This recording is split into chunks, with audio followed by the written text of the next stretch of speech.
Tickets are now on sale for Rebels of Disclosure 2025, May 12th through the 15th in Grafton, Illinois at the beautiful Pierre Marquette Lodge and Conference Center. Make sure you take advantage of the early bird specials before Black Friday. This will be a 4-day event with 12 speakers covering topics such as ET contact, experiencer testimonies, lost history, secret space programs, time travel, Illuminati, parallel realities, and so much more. Visit journeytotruth.online for more details. Make sure to grab your ticket today before the early bird special ends on Black Friday. We hope to see you there.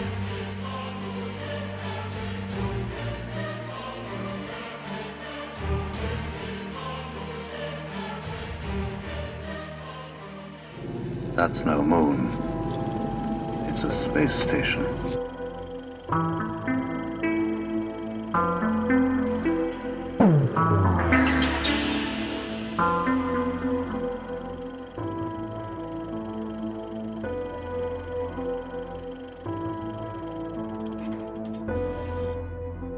Hey guys, welcome back to the show. So I just got back from the Star Knowledge Conference in South Dakota. It was amazing. It was transformative. I really had a lot of fun there. Anybody who wants to catch the replay, I think you can go to the Star Knowledge website and do that. I highly recommend it. There was some amazing, ancient, sacred wisdom from the elders shared there, and I was so grateful to be a part of that. And around the corner, it seems like it's far away, but I feel like it'll be here before we know it, is our conference next May 12th through the 15th in Grafton, Illinois, Rebels of Disclosure 2025. Those tickets are on sale, and that early bird special ends on Black Friday. So take advantage of that now. It's a considerable discount. It comes with a free live stream pass and a t-shirt. It's a great deal. And the live stream tickets are discounted as well until Black Friday. Those sales will end at midnight on Black Friday. JourneyToTruth.online has all of that information. So that being said, today we are joined by our friend Fringe. She is a Milab/experiencer, and she has an incredible story. I recently heard her on the Confessionals podcast. She's done 2 episodes over there, and I was fascinated because I have a lot of similar experiences to her. And actually, we haven't even really talked about that yet, but that's what compelled me to reach out to you, because a lot of what you've experienced, I've gone through as well. And, you have a presence over on X or Twitter, fringe.com over there. And, you're doing some great work as far as this entire movement goes. And I just wanted to welcome you to the show and thank you for joining us today. Well, thank you very much for the invite. I had no idea that we had a similar story, so that would be super interesting. I would love to hear what yours is, or a place where I could watch it at least, or maybe we discuss it today. Interestingly enough, you guys were actually part of my own journey. So when I was trying to figure out what was going on with me, I got immersed into this Milabs stuff. And one of the first episodes, I think it was probably the first episode I ever watched of your podcast, was with Elisa. And Elisa, the MK Ultra survivor, Elisa. Yeah, Elisa. Yes. Yeah. Yeah, she's great. Nice. Yeah. So I came across that video, and when I tried to watch that video, my entire body started vibrating, which for me is generally a sign, a precursor to abduction. My entire body started vibrating and my entire vision went completely white. And so I was actually not able to watch the video at first. I had to actually stop and try to collect myself, and I actually tried several times to watch that video. There were some technical glitches, etc. I ended up being able to watch it. But for the very first time ever, I heard her explain some of my experiences, or what I experienced with this consciousness transfer. So it's super exciting for me to be here, because I was just watching her. It's probably 18 months or so ago that I came across that video, and here I am. So I really appreciate being here, you guys. Thank you. Yeah. And interestingly enough, Thank you. Yeah, thank you. And she, it was her, an interview she did on another channel that I found is why I reached out to her, because she was same thing. She was talking about some of the stuff I had experienced, and it's a lot of, in particular, and it might be the same thing that drawn that drew you towards her was the entity assisted technology that she talked about, or the consciousness assisted technology. But I think she explained it along the lines of the technology can't work without the entity, and we're talking about, consciousness transfers and stuff like that. So um, maybe we can start there. How did that impact you, and how is it similar to your journey, and what has that looked like? It's crazy. I mean, it's literally insane. When I realized that my soul or astral body, my consciousness, whatever word you want to use there, when I realized that I was being transferred out of my body and transferred into other bodies, and I found myself going on these crazy, for lack of a better term, missions. So I found myself in this world, and it was very, very difficult for me to even wrap my mind around because it was separate from the alien abduction scene. Separate, yet there was a lot of overlap. And so it was a little confusing for me. I was trying to figure out what in the world is happening. This was something that was so far out there, even for someone who's been, so-called abducted by the so-called aliens for a lifetime. This was still very difficult for me. And so when I came across her explaining this technology, it just made so much sense. It completely clicked for me. And as outrageous as it sounds, pretty far out there. We start out in, the UFO community. First, we want to hear about the nuts and bolts of the UFOs. And then you got to go a little further and realize, well, what's driving it? Where do they come from? What do they want? And then we have to get into alien abductions, which are very much still on the fringe. And now we're talking about a Milab military type abduction where they're transferring our consciousness out of our bodies. And it's super fringe. This topic has zero credibility in the UFO field, and it's something that people don't want to talk about. So I was very, very thankful for Elisa's testimony on your podcast, and I've now seen her on one other podcast as well. I mean, she's saving lives by just getting out there and being willing to discuss this extra fringe topic. I'm now in contact with other people this is happening to. It is science fiction, but it's actually happening. So I'm just super grateful for you guys, for your podcast, for people like Elisa being willing to discuss it. It's something that has zero credibility whatsoever for the witnesses who come forward. All people do in the community is really just laugh and make fun of it. So I'm just super excited to be here. Hopefully I answered your question. Yeah. And you have a safe home here because, we've interviewed many people like you and have discussed this in depth, actually. And I wouldn't say we've exhausted it because we're always learning something new, but I'm trying to say is our fan base, our audience is familiar with this. So you won't get made fun of here.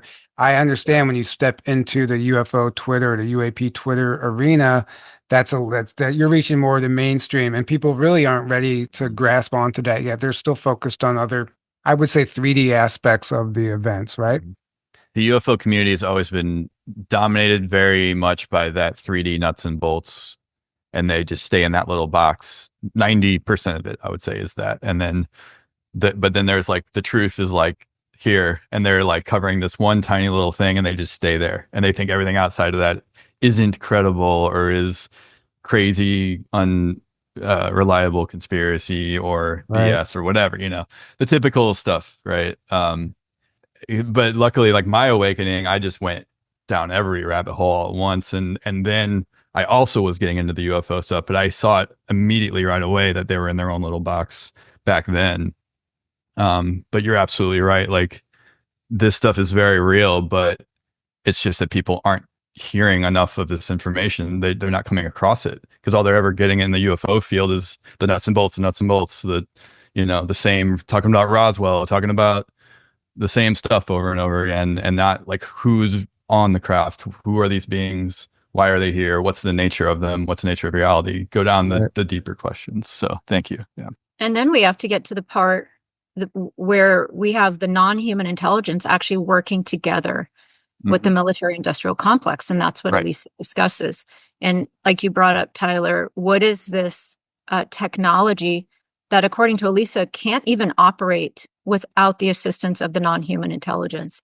This is a joint project. This is something that is happening where we're working with them together, side by side. So again, now we're just going so far down the rabbit hole, most people cannot, they can't even entertain it. And so, yeah, thanks for you guys just for being here and giving an audience, giving, people like me a place Right. to tell my story. Something else I heard you say on the previous interview was that, they have the ability to open portals right in your bedroom. And I'm like, yes, we've had people on that have claimed this exact thing.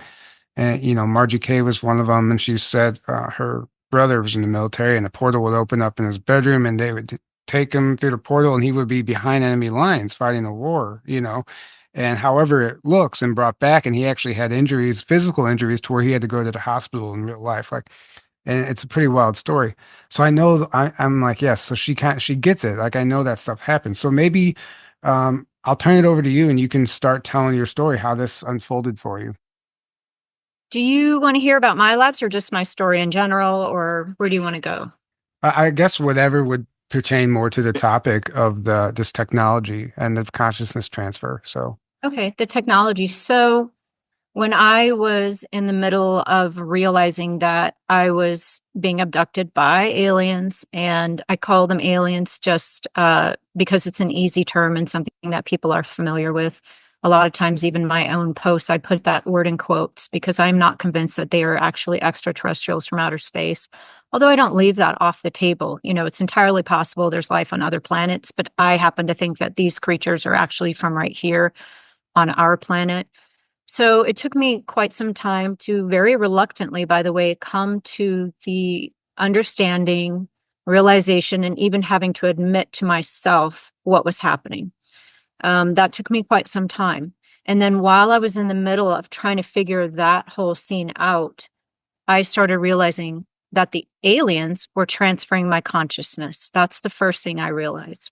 And that's when I started understanding that I don't think these are actually aliens from outer space. Why are they interested in these soul transfers? At that time, they seemed to be trying to reverse engineer the soul to create a soul. I couldn't quite wrap my mind around exactly what they were doing, but whatever it is told me these are not aliens from outer space. This is not, what they're trying to present themselves as is not at all what I come to believe that they are. So while I was in the middle of that, and I actually experienced a couple of very traumatic incidents that were Milabs incidents.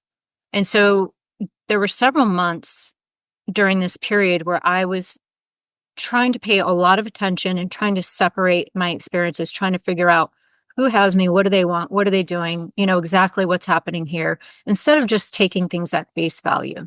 And it took a lot of different experiences to try to come to an understanding of what was going on.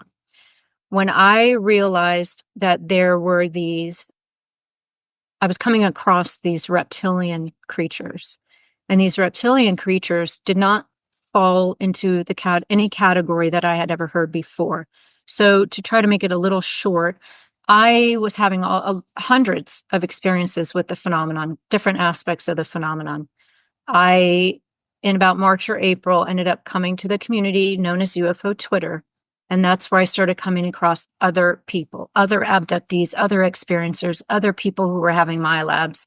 So when I came across this community and I was trying to put my own pieces together at that time, I knew that there was something very different happening. And I was involved with these creatures that people call reptilian creatures.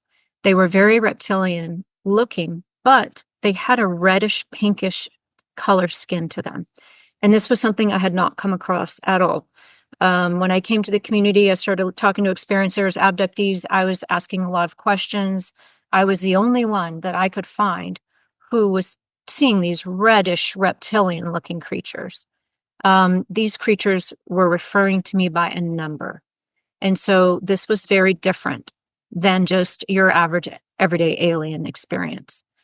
These creatures were non-human, but at the same time, they were using human constructs, like calling me by a number. So I knew this was different. I knew this was unusual. I knew it was not quite part of the alien experience, although there was a lot of overlap. So I was trying to ask everyone I could find, all the abductees. I had a partner doing spaces together. She was a Milabs abductee. She remembers the program she was in. She remembers being recruited. She remembers everything there was to remember as a child, a lot of it. I did not have that. And so I was just asking everybody I could find, hey, is anyone else being called by a number? So this is not making any sense to me. To make it a bit of a shorter story, I did end up coming across a woman by the name of Penny Shepard. I'm not sure if you guys have had her on the podcast. I spoke about this on the confessionals. Right. So through an interesting series of events, I come across a Penny Shepard, and I go to her website and I start reading her story. And the very first thing that hits me is that she is called number 11. Now, Penny Shepard claims to be number 11 in Stranger Things. So go ahead, Aaron. Were you? No, it's funny you said that. That's the first thing I thought of when you said number was 11 in Stranger Things. And then you just said it. So there you go. That's confirmation. Yeah. So I'm seeing these reddish, pinkish, reptilian looking entities. I had never seen Stranger Things at the time. I still actually have not seen it. But I'm seeing these red reptilian entities. They're calling me by a number. And at some point, I was scrolling through Twitter, probably, and I came across an advertisement for Stranger Things. And as soon as I saw the skin of that creature, my heart stopped. I thought, oh my gosh, that's it. That's what I'm seeing. It's a really crepey looking reddish pinkish skin. Sometimes it almost looks like it's burned, like a Freddy Krueger type skin, but those little round circles, like a reptilian creature. So I came across that as well. I can't remember at what point that was. I had told my husband, they're calling me by this number. My husband says to me, well, that's the day you were born, that number, 18. And I thought that was ridiculous. It's like, there's no possible way these things are calling me by the number of the day I was born, because they would run out of numbers fairly quickly. That would not be probably a wise move. So I discounted that. So imagine I come across Penny Shepard's website. I see that she's claiming to be number 11 on Stranger Things. And the first thing I see is she's called by 11. And then she actually writes a paragraph on how 11 is the day of her birth. And so now I'm thinking, oh my gosh, I finally have some kind of a lead on what in the world is happening to me, because up until this point, I had zero, I had nothing. So I read her story. She has ties to the Montauk Project. She believes she does. She believes that Stranger Things was actually based on her own life story. And so I just read through her website and I start seeing some similarities. Now, I don't want to overstate the similarities, because I have that I'm aware of, any involvement in Hollywood, or even if you hear Nathan Reynolds talk, we have some similar parts of our story, but nothing to that extent. I don't have satanic ritual abuse that I'm aware of, and a lot of the things that now I've come across Nathan Reynolds as well. Yeah, his testimony is fantastic, by the way. It's pretty powerful. Yeah, it's very so powerful. I'm watching, I'm listening, I'm reading her website, and I'm just going, oh my gosh, this is the closest thing I have ever come across that explains what's happening to me. In the meanwhile, and I think it was actually first that I came across Elisa and her testimony on your website regarding this soul transfer technology with the non-human intelligence, how they take us out of REM sleep, put us into other bodies, and then there's a whole other life going on behind the scenes. She references Donald Marshall during that interview. Now, I am not in that position either, Donald Marshall's position, thank heaven. So I come across Penny Shepard. The short story is I end up getting Penny Shepard on the phone. So she agrees to talk to me. She's actually an open book.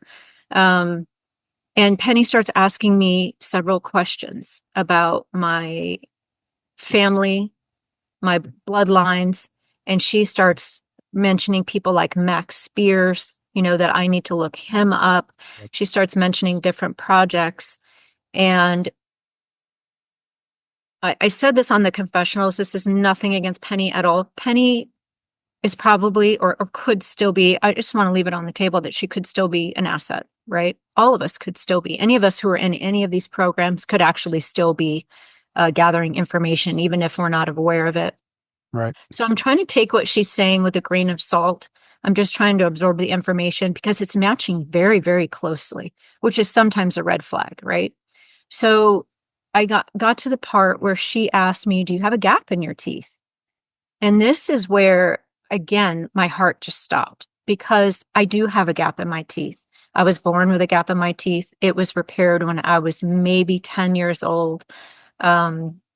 I don't know how she could possibly have that information. So this was a piece of information she came up with that I really, just reached in my own mind. Where could this have come from? Is there a picture of me somewhere?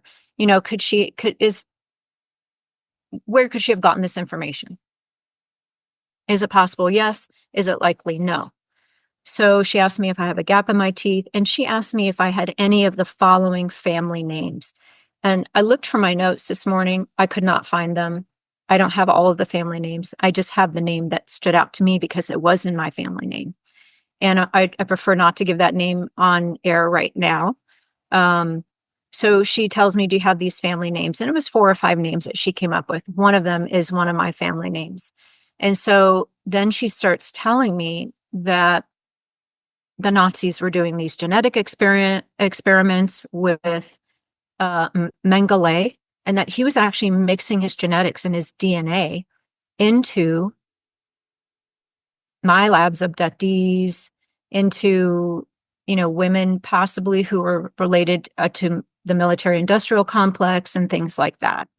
And so she then explains that because of this gap in my teeth and this family name that I have, I'm very likely somehow under this umbrella of being related to these projects related to Mengele. And this was the first time that I was then able to just kind of put this picture together of what was happening to me.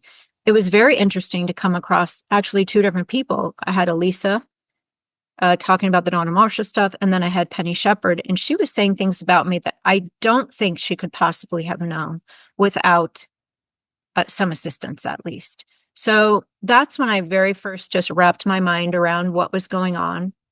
It was very, very difficult for me to accept. I felt very betrayed. It was one thing for me to understand, okay, there's these creatures, we call them aliens, and they're taking me out of my bed at night, most of the time at night, sometimes not. And there's also this other thing going on, which also involved non-human creatures, but had a very, very human element to it, which was calling me by a number.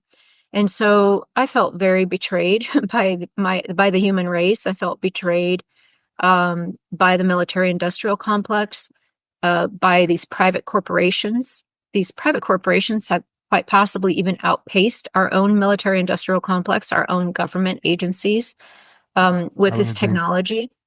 Yeah, I would And agree so, with that. Yeah. Yeah. 100%. Yeah. So yeah, it was just a complete betrayal, but it was also healing for me to understand, okay, this is happening to other people. It's not just me.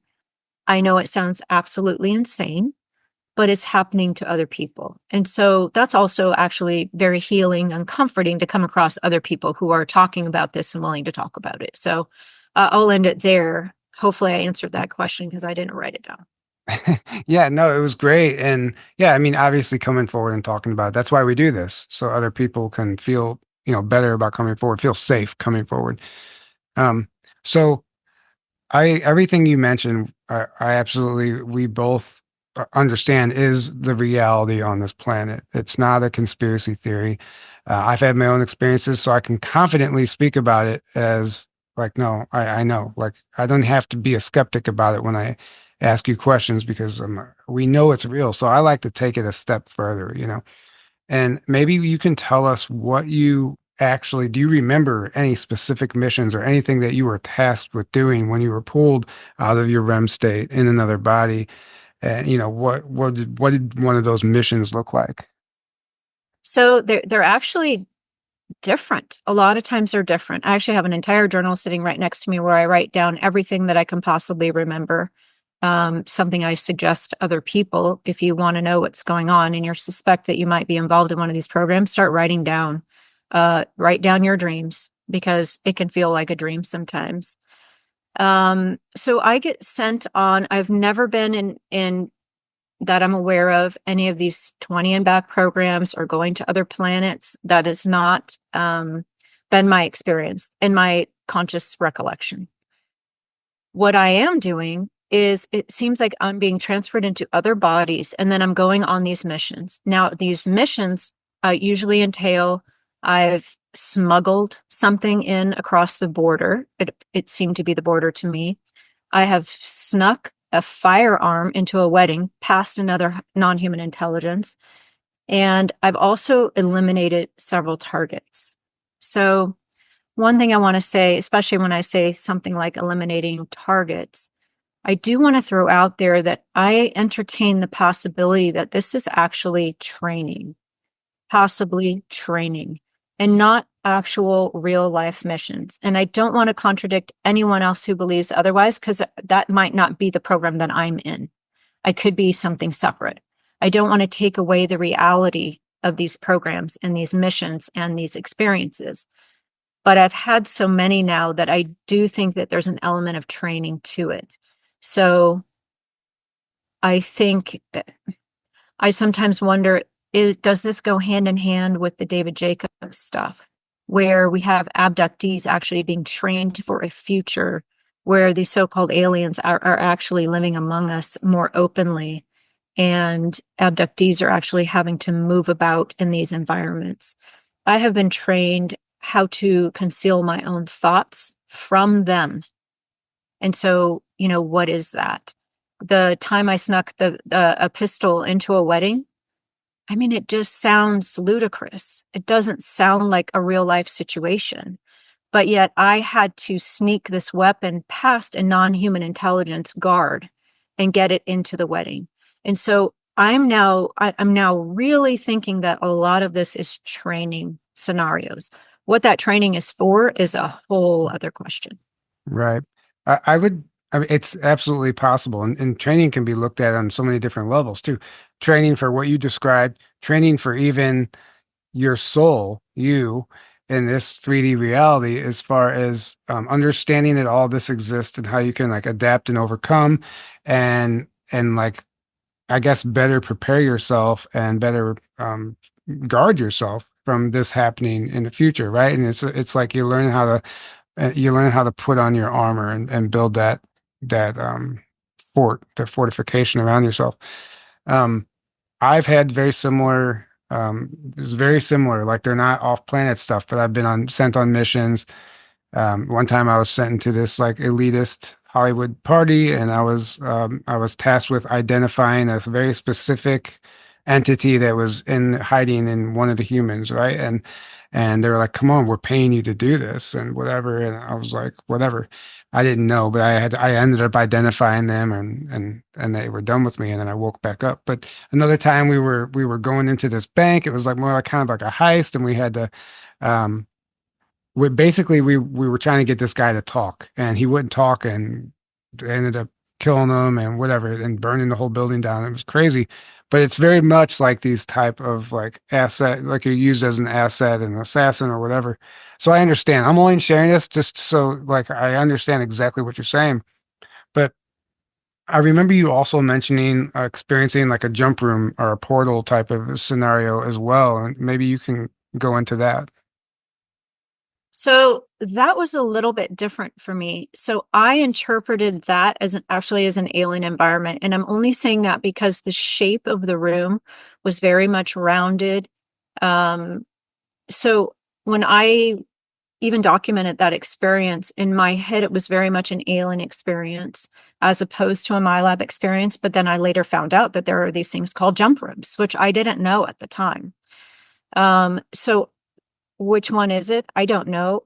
I am now of the opinion that there are so much overlap and so much connectivity and so much of them working together that I think it's going to become very difficult to even isolate a purely alien experience and a pure Milabs experience, because they are just working together.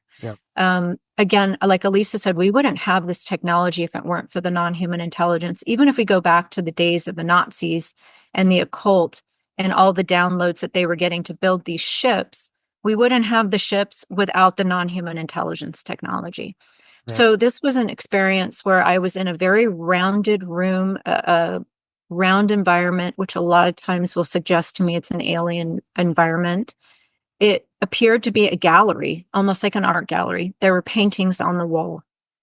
Now, when I looked closer at these paintings, I understood that it was actually a scene from a real life scene.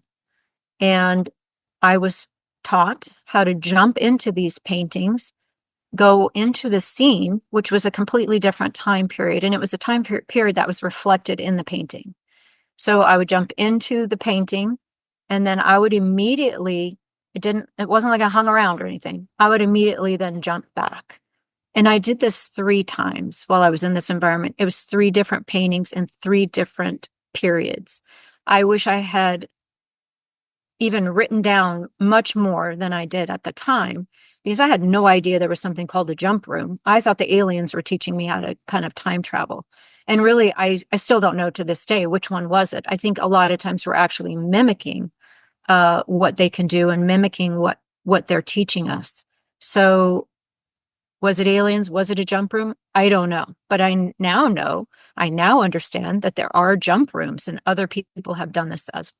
As a matter of fact, on that confessionals interview, there were comments under that interview talking about some Mario Brothers video game where the cartoon characters were jumping into paintings. So it's a thing. That's Mario 64. Right. That was Mario 64. Yep. Yep. A couple people commented on that. I forgot all about that, but that's exactly what you do in the game. So weird. Yeah. The jump rooms are very real. And a number of people, including Max Spears, have talked about them. And, they can be anywhere. They could be in a building you walk past every day on your way to work. They could be underground in a deep underground military base. They can be natural too. And I think some of them, sometimes they're not always stationary, and maybe for the conditions are perfect at the right time, right place, the portal's open, the jump room's open, and maybe it's not. Maybe it has to be an astrological alignment. Who knows? So what are your thoughts on that? I mean, have you heard of any of the above, as far as them not being stationary or moving or natural? I don't know. I think you probably know more about it than I do. Again, when I had that experience for myself, I didn't even know there was something called a jump room. I didn't know, that this was a thing. And so it is good. It's interesting for me, just on a personal level, I have all of these things written down. Now that's not proof for anybody else, but it's proof for me. I have all of these things written down. All of my ideas are written down. All of my experiences are written down. And then to later come across other people saying the exact same thing, it's just very validating. A lot of people would call that confirmation bias. It doesn't matter to me. To me, it says, okay, this is happening to other people. We need to keep an open mind. What is this? Why are they doing this? I know it sounds like science fiction, but yet here we are. Right. I mean, it's just the bigger picture is they really just thought they can get away with everything without any consequences. But obviously that's turning out not to be the case. But I don't think why, it could be any number of reasons why. There's so many different groups involved in so many organizations. Like you said, it's probably the private sector. It is the military industrial complex, but it is the private sector that is really running the show and doing these black programs. And, that's why even when you get to disclosure from the government, it's not even conversation's never going to go that direction, because we're talking about a completely different entity, even though it is all overlapping. And I do want to comment on your, you say the aliens or their aliens, whatever aliens were abducting you alongside with the military. Well, I mean, that's what we would call PLF's program life form. So it's like a very advanced cyborg, I guess you could say, an android type. So it is an extraterrestrial, but they have they're used for an abduction, and they actually have an expiration date, according to what some people say. So they'll be sent on a mission, a gray ET or whatever avatar, whatever it is that they grow up in some lab, and they program it and assign it a mission, and then it performs its mission and it dies. So when I asked that quantum physicist I was staying with, who worked 40 years in a shadow government, I said, he was talking about the underground tunnels. I said, who built them, the ETs or the government? He said, there's no difference. So they are working hand in hand. And now and he explained there is an entire different benevolent side to all this, but that stuff never gets talked about because the stuff that gets talked about is the darkness being exposed. So I know I just went on a little tangent there, but maybe if you'd like to add anything on to that before we move on.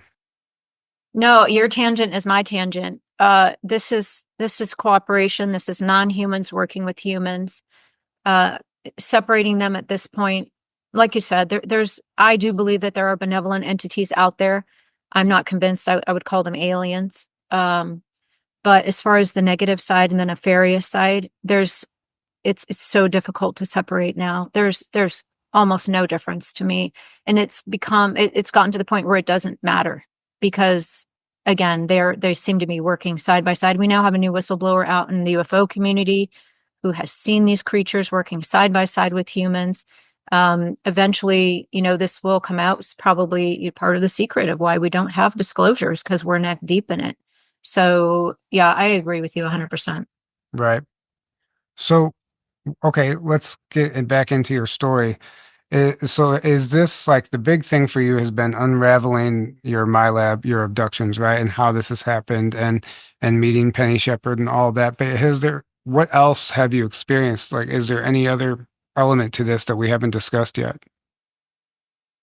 I would say what haven't I experienced actually, because it's a lot.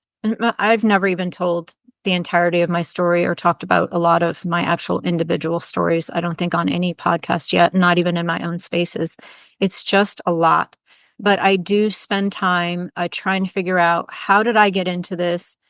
What's the connection? How did I get onto whatever this list is where they're able to take my consciousness out of my body and transfer it somewhere else? By the way, I was going to mention, I think that they might even be selling us on the open market, because I have had experiences working for cartels. Yeah. And I know that sounds insane, but since we're talking about insane things, I might as well throw that out there. I have had multiple experiences where I am on a mission for, I think, even different cartels, maybe not even the same cartel. Yeah, that was, are you familiar with Tony Rodriguez? That's the first part of his testimony. He was taken and he worked in Peru for the cartels, the drug runs.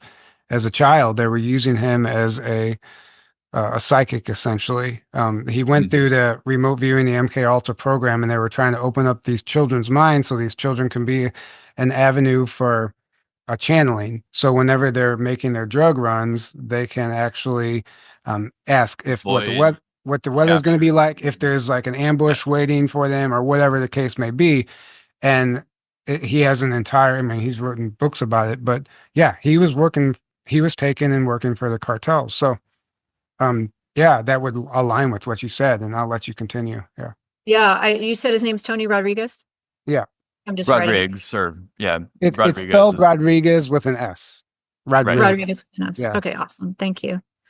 Yeah, so it's just, I probably don't even have anything to contribute because I think you guys have already covered it all on all your other podcasts.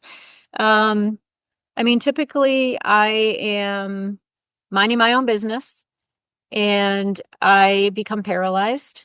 This seems to be technology, but it also seems like they're using entities called shadow beings. So my entire life, I was plagued by shadow beings. This was my conscious awareness of what was going on for most of my adult life, was these shadow beings.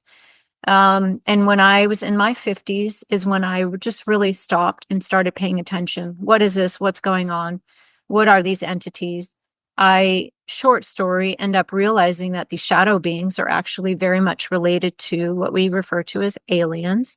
In fact, people like Ted Rice have seen them using technology to turn themselves from shadow astral type looking beings right back into a gray alien. So that's just technology that they're using. That doesn't mean every single shadow being is a gray alien, but it's something that should stay on the table. I'm subjected to gynecological exams, meeting hybrid children, flying spaceships, downloads. I mean, just about anything you can imagine, I have written down in my journal prior to coming across, other people saying the same thing. Things like going to Walmart with the hybrids, which makes no sense, right? I later ended up reading in David Jacobs' material that hybrids or abductees are actually being used to train hybrids how to act and how to walk among us and how, to figure out our human construct. So many things that were happening to me that I was trying to process, I end up reading later in a book or seeing it on a podcast or what have you. There was a time where I was taken down a very, very long and deep cylinder type tunnel that was also actually also an elevator. And I got to the end of that and I sat down and remote viewed on pen and paper for an unknown entity. I don't even know who that was. I mean, that says Milabs to me. I don't think the aliens need me for that. But at the same time, you have aliens training abductees on how to remote view other abductees. So again, just discussing the overlap and how you almost can't even separate it. And I'm not even sure that we should bother. And this is probably why we still don't have disclosure, because this is not necessarily aliens, extraterrestrials from outer space, coming to visit us and checking us out to see how we're doing. It's actually just us neck deep working side by side with these entities. Right. There's definitely an element of both, I would say, but primarily the craft we're seeing, I would say a lot of percent of the time it's our own. And it's so easy when when we're not supposed to have that technology, they don't even have to cloak themselves because we can just think it's, whatever, wouldn't know the difference or that just came from a military base, from the other state over. You never know. Can you tell me more about this Walmart experience? Yeah, so I just found myself in Walmart with male hybrids and I was just going through the checkout line. And I was at that time thinking, what in the world? What am I doing with the aliens in a Walmart going through the checkout line?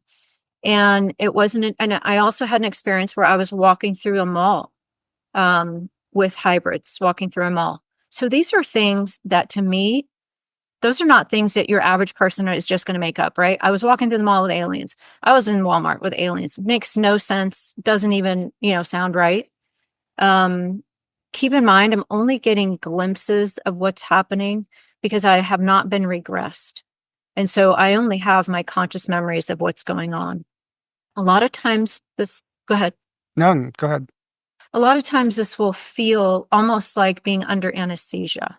So I tell people, picture yourself going into the dentist, you pop a Xanax or something because you're nervous about getting your tooth pulled. And you sit down in the dentist chair and you're supposed to be out, but you're really not out at all. You're actually conscious. You're not actually unconscious. And you might so-called wake up and see that the dentist or feel the dentist pulling your tooth out and kind of freak out a little bit. And then they turn up a little of the anesthesia and you go back under. That is what a lot of my experiences are like. So I can wake up to 100% full consciousness, go, what in the world is happening right now? At that time, I usually become disruptive, which they don't appreciate.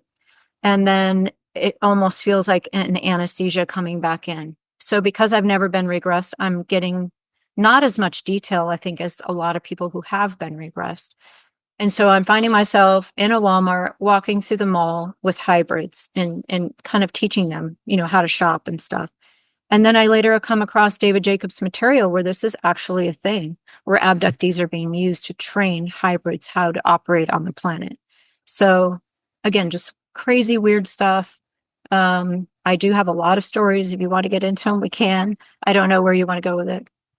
Yeah, so for one, I think I want to ask you, when you say hybrids, are you talking about just another human? They look like human, but they have extraterrestrial DNA? Yeah, so they appear to be very human. And so a couple of years ago, I actually had a hybrid child sit on my lap this was a very much a mine, but not mine feeling. I knew that this child was mine. At least that's what they wanted me to think, that this was my child. But the child had very, very thin blonde hair. Her eyes were large. She was very frail looking.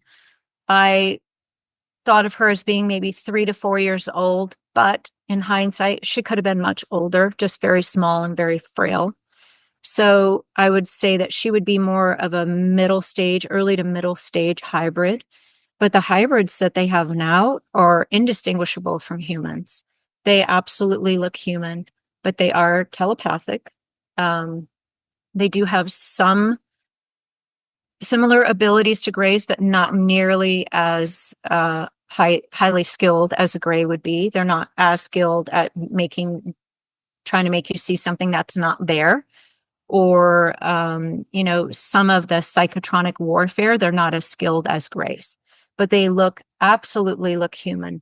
The only way that you would know one being passed on the street is because they have a lot of psychic output that they put out, and you can almost feel them if they walk by. That's really only happened to me maybe twice in 3D physical waking life. Right. But they have this huge psychic output that we don't have. And that's really the easiest way to distinguish them. They look completely human. Yep. And yet at the same time, at least some of them are not adapted to living on Earth. They don't know what to do at Walmart. They don't know you have to pay for something. They don't know what to do walking through the mall. They don't know how to dress. And again, there's probably different stages of them because I think they have at least been living on the planet for quite some time. So I think that perhaps some of them are just in a learning process. Yeah, real quick, I don't know if you've heard of Barbara Lamb or Mary Rodwell. They both do a lot of work dealing with hybrids and hybrid children and all that whole subject. I recommend looking into them and their work. And there's many people on the planet that claim they themselves are hybrids, like full-grown adults. They're like, oh yeah, there's Vivian Chauvet, who we've had on the show and we're kind of friends with. She claims she's a half Arcturian, half human hybrid. She says one of her parents is a full Arcturian, and there's other people similar to that claim they're hybrids, but like in a benevolent way. They're like, oh yeah, this is my, it's kind of like a benevolent star family thing, not like a, in a more negative. But I think there's both going on. And I've heard many stories where you describe where there's clearly beings that look exactly human that are not human and Right. They don't even quite know how to operate. Like you said, it's like they're trying to learn how to fit in and operate. And there was even intel about certain towns in the United States, at least, that were like designated that there's a whole bunch of, I don't know if they're hybrids, but at least like maybe full ETs that are living in these towns that if you go there, you can kind of notice they're all acting kind of strange. Paradise, California, apparently, I don't know if it's true, but there was a lot of information saying that was one of them. And the reason why it got taken out is that they were wanting to come out with the disclosure of that. And then what happens is a direct energy weapon attack destroys the entire town. Take that with a grain of salt. I don't know if that's true or not. I do know it was attacked, but yeah, there's a lot of hybrids on the planet, and there's definitely something for sure going on with that. Yeah, I would agree. Did you have anything to add to that before? I know that was a lot there. Sorry. Oh no, it was great actually, because you actually kind of said everything I was going to say. So did you? Okay. I was going to bring up a lot of those. We hear about the hybrids walking around the stores and the Walmarts and go to Sedona or Mount Shasta. Like it's very apparent. Some of these people Pretty have sure I've interacted with some of them. Yeah, like a psychic output or something. So I'm positive I have walked past them and probably even had conversations with some of them at some of these events. Yeah. So that's right in line with what I believe. I do want to go back. So you talked about the paralysis and the technology being involved to paralyze you. I can definitely agree with that. I've actually seen in an experience in an abduction the exact technology that they're using to do it, and it's almost like a graphene oxide type of entity. It's like synthetic, but it's conscious, and it's contained. So basically, we've like underground, like our government has contained it, or the ETs or whatever, they have it contained. But anytime it's pulled out of its containment and hits the open air, it basically it paralyzes anybody that's in the room. And they've learned to weaponize that so it can be put in any device. And basically it's just whatever, an entity, for lack of a better term, that is concealed. And whenever you drop down, whenever you unconceal it, whenever you open up the canister, the person becomes paralyzed essentially. And I've actually seen the technology a number of times. So I would agree with you there. I mean, how do they get it back in? It's just contained within whatever, like it would be a screen. It's like I don't know. Imagine the Men in Black blank slate thing. Imagine if it is a little bit of it. It's like an element almost. It's a little bit of it in the top of it, and you slide something down, and it exposes it to the air. But there's a screen, so it can't necessarily escape, right? Got it. It looks like a little wand almost.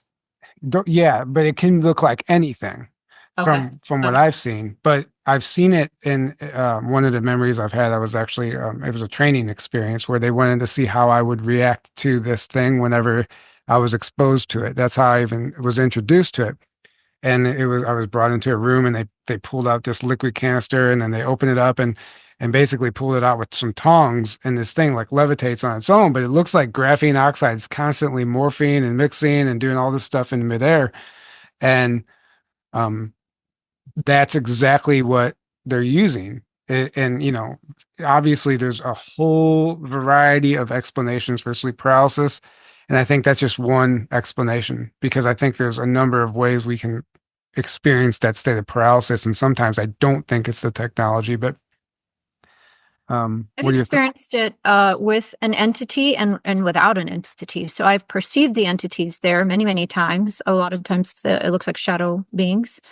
Sometimes it looks like a pixelated shadow being, which seems like technology to me.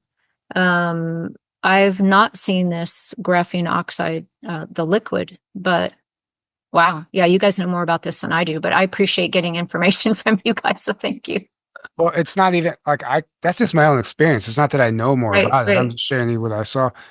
But whenever you said it could be a technology, I'm like, yeah, I think so. Because a lot of people, I just watched a video this morning. I turned it off because it was like sleep paralysis explained, the truth about sleep paralysis. And immediately I'm like, I don't know if that's actually it. So Any Yeah, the sleep extremely paralysis. advanced. Oh, I'm sorry.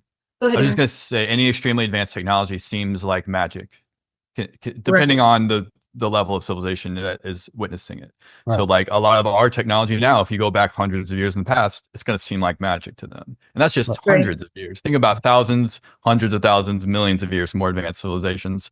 It's going to right, seem like pure magic. So, I think a lot of these things that we're witnessing are just technology that we don't understand yet.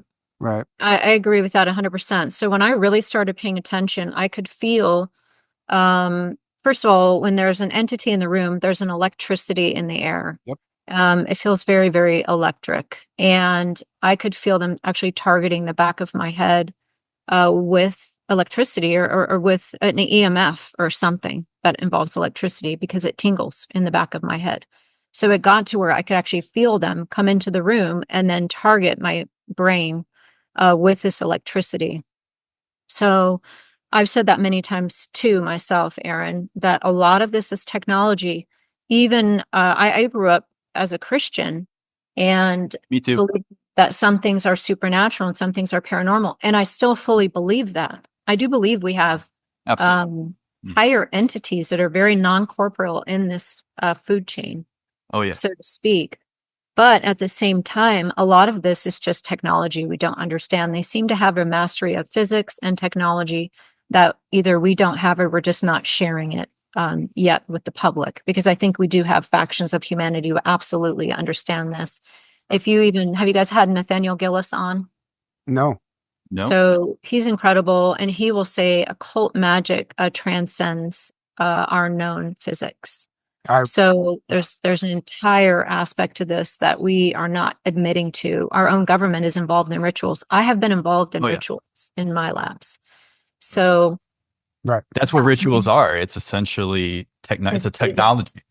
It's Yep, just it's just a technology that's causing things to happen and they're doing it for those ends. It's not about the child, the sacrifice and the horrible things of it. They're doing it as a means to an end. It's not necessarily about the thing itself. It's a technology. Exactly. I think the same way. Yep. So you mentioned earlier there's stories that you've never told, even on your spaces. Does anything come to mind, something that you've always kind of wanted to share, but you've never been asked about? And you know what I mean? Like, and you just feel like if you want to share it, now's the time, you know? I could so I had a very, very interesting experience not too long ago. It's only been within the last few months. And this is again something that's going to sound very much like science fiction. I was on an alien craft, definitely not an underground base. It seemed very, just again, because of the environment, because of how it was rounded, and actually the aisles of this hospital part of the craft I was in was very rounded. So I could be mistaken, but it appeared to be an alien craft. I was in someone else's body. I was a nurse. So I was learning how to take care of abductee patients. And this is something that can get very, very touchy with abductees, because a lot of times abductees are actually being trained how to abduct other humans and get them onto the ships and get them cooperating. You have abductees who are taught how to control the mind of other abductees, to get them to be cooperative. So it's actually something terrible to even admit to. But here I was in a nursing ward with humans who, one of these humans was pregnant. Now it appeared to me like I was just in a maternity ward, period. I was doing rounds in this maternity ward, checking on all of the people who were in the ward. I was by myself. I came across a woman who was about to give birth. So she cries out, and this happens very unexpectedly in my own perception. This is happening unexpectedly. And she's now screaming for help. So I am now yelling for help. Hey, this baby's coming right now. This woman needs help. I actually go over to her. I don't know how to say this. She pops out this kid so fast, this child, the baby, so fast that it made my head spin. And all I can see is that there's something, and it's still inside the veil. So it's still inside the embryonic sac. And I know that, I'm not all that skilled at delivering a baby, but I know that I actually have to rip the sac open, and I use my hands. I rip the sac open, and inside the sac is not what appears to be a human child at all. Now, I was expecting to see a human child because I know that a lot of these children are now coming out very, very human looking. I was not expecting to see anything other than that. So that's not the explanation that I saw, that I was something I was expecting to see. I rip open this sac, and inside the sac is not a human child at all. And what I don't even know how to explain it, but I later came across a picture of a squid. And when I saw the picture of the squid, I thought, oh crap, that's very, very similar to what I saw coming out of this poor woman. I put this thing on the floor, and it's dying. It's not breathing. And in that moment, I know that its heart is actually in the throat. And I go for the throat, and I actually just start doing like a 2-finger CPR on the throat of this child.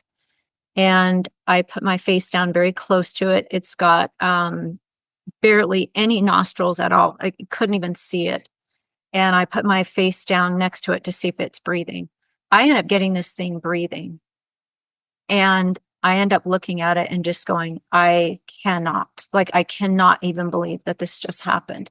Now, again, I'll just say, for argument's sake, was this some kind of a weird training scenario, or is this something real that actually happened? I perceived it as something real that actually happened.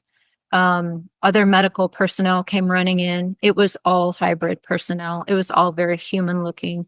They all came running in. They actually took this creature from me.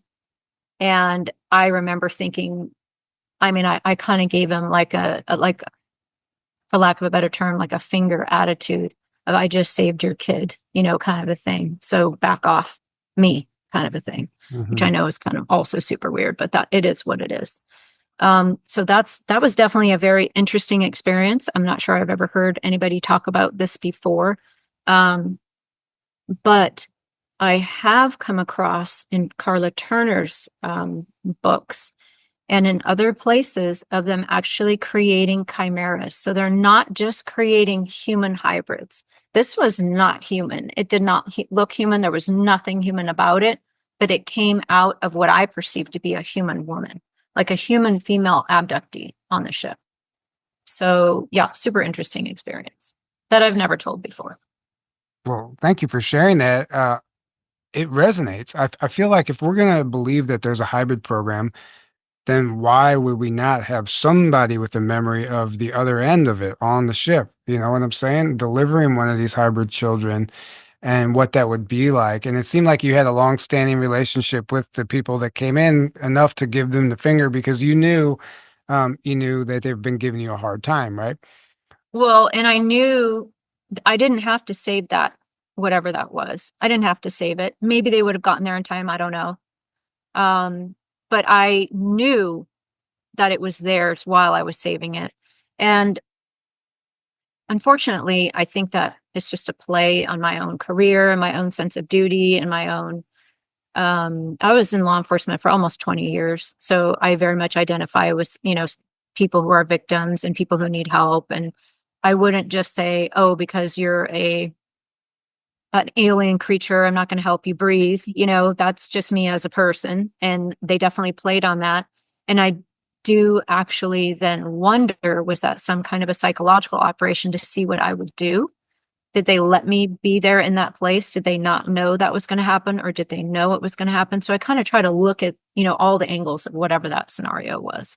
But I very much did give them the finger, and I was like, I saved that thing for you. So, you know, F all the way off kind of a thing. Right. That's a fascinating story. I mean, like, again, thank you for sharing that. So you were in law enforcement for 20 years. Was this Almost, not stuff quite. 18 years I 18? did. Yeah. Was did all this stuff begin before or after your career? Oh, definitely before. My very first experience, I was about 3.5 years old. The first time I saw something non-human in my bedroom. And then I had a few other experiences throughout childhood. And then my first experience with these shadow beings were when I was about 17 years old. I saw Hat Man. And then most of my adulthood was shadow beings, shadow beings, shadow beings. Now, as an adult, after the age of 50, I'm now 55. Sometime after the age of 50, actually within the last couple of years, I had an experience where I actually remained awake. And I was able to understand that what I was perceiving as shadow beings could potentially be the grays, or at least, at the very least, are very much related to the gray aliens. Mm-hmm. So I had an experience where I woke up in the morning paralyzed, completely paralyzed, couldn't move. By this time, I had learned how to break out of the paralysis many of the times, not always. I broke out of the paralysis. Now, I had perceived a shadow being putting me in like a straitjacket hold almost. And I break out of this paralysis and this hold. I sit up in bed and I see a gray alien in my bedroom. And so on that day, I had already been starting to put these pieces together. Like, I have this shadow people my whole life. I've been dealing with shadow people, and now I'm dealing with aliens. And oh, wow, they're very much related, if not the same thing in some cases. So I had that experience, and that's what really just tied everything together. That's when I looked back at my life and went, wow, I've been dealing with these creatures forever in a day. I just didn't realize what it was. I had categorized a lot of what happened to me as supernatural or paranormal, demonic type stuff. And then it wasn't until the last few years that I started paying a lot of attention and realizing what was actually going on. So while you were a cop, you were an officer, correct? I was. So while you were an officer, did you encounter any anyone else? Like, I guess you were always open-minded to this, but even in the field, did you come across any cases or anything where you might have been speculative about something otherworldly having had occurred to maybe an individual? Nothing otherworldly. I was always very open to the mental illness side of what we come across as officers. We come across that a lot. We come across a lot of people with mental illness. I was always open to what they said they were seeing and the things that they talked about. I always thought there's something here. You know, they're not just hallucinating. They're not just in the middle of psychosis all of the time. Yes, that can be an element. Yes, a lot of times they're abusing drugs that can also cause that. But I always knew there was an element of truth to at least some of these stories. But aside from that, or, you know, your occasional haunted house type environment thing, I would characterize, again, more paranormal, supernatural type stuff. Nothing that stands out. Like, I don't have any experiences where, you know, I was sitting in a patrol car and a UFO came down or anything like that at all. Right. Right. Yeah, I was kind of getting at. Have you had UFO sightings throughout your life though, or do you have UFO sightings at all, really? So the UFOs that I have seen, they were involved in abduction. So I have not, for instance, and I'll just clarify this by saying I can only go by my own conscious memories, right? That's because I've not been regressed. So I don't know the entirety of what's going on, possibly. But I've never just, say, been driving down the road and saw a UFO and then had missing time. My experiences all involve abductions. So all the ships that I have seen, I have been levitated into them, or I've flown a few of them, or just had the procedures inside of them. So not a lot, no UFO sightings, just in random everyday life. Right, right. Okay, so let's have some more fun. Tell us another story you've never shared before. Oh my gosh, I don't know about that. Let's see. I can tell you, one of my very last experiences with these reptilian entities actually ended up in me wearing a helmet to bed for about 7 months. I'm not sure if I've mentioned that to you guys. So I mentioned that I was involved with these creatures. They look like the Stranger Things monster. These creatures start out looking human, but it's just a projection. So a lot of times with these creatures, they're projecting things that they want us to see that isn't really true at all. And they will pixelate, and I can kind of see through that projection and the pixelization into what they actually are. So I'm dealing with these reptilian beings that look like the Stranger Things monster. On my last experience with them, without getting into the details, because it's definitely something that you're not on YouTube, because it would get you kicked off of YouTube. And it's actually very personal and private. So I'm going to leave that for now. But during one of my last experiences with them, they were calling me by this number 18. They were saying, 18, get over here. 18, this is how it was always going to go. And this is how it was always going to end. And that's when it really just hit me that I was not going to live to see the light of day. They had planned on eliminating me that day, and they were bragging about it. So that was obviously very disturbing for me. I'm obviously still here, so they were not successful. But this was the incident that led me to, by this time, I was almost in a Nightmare on Elm Street scenario where I was afraid to go to sleep at night. My husband actually came across these creatures as well in another story that I'm not really ready to tell. This experience had me ordering a material called Velostat, and I created a helmet out of this Velostat. And what I was trying to do at that time was to block their technology, because I could feel their technology. I could feel, when they were coming. I could feel when they were in my house. I could feel it in the air. It's very, very electric feeling. Yep. I could feel them targeting me on the back of my head with technology. And so I fashioned this helmet, and I got it from a website called stopabductions.com.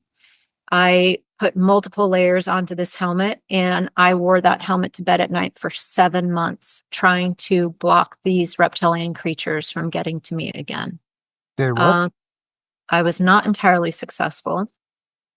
I actually had another experience with, let me see.